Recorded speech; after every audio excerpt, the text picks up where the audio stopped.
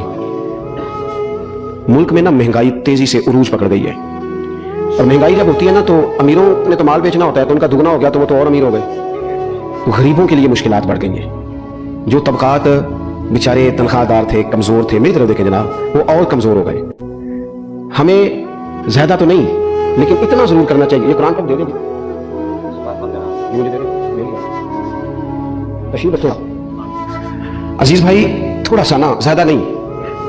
3 لوگ مل کے ایک غریب آدمی کا خیال تو رکھ سکتے ہیں نا، لیکن غریبوں سے بھی عرض کروں گا، سہارا بندوں کو نہیں بنایا کرتے، سہارا رب رسول کو بنایا کرتے۔ کسی سے تھوڑی سی مدد لینا تو ٹھیک ہے، چلو آگے جانے کے لیے تھوڑا سا سہارا لے لیں کہ اب مشکل ہے تو یہ کراس نہیں ہو رہا رستہ، تھوڑا سا سہارا تو لے لیں، لیکن جو لوگ مستقل سہاروں پہ آ جاتے ہیں ان کا تو پھر اپنی طاقت ہی ساری ختم ہو جاتی ہے۔ گردن کو جھکا دیتا ہے خیرات کا پتھر، جہاں میں مانگنے والوں کے سر کبھی اونچے نہیں ہوتے۔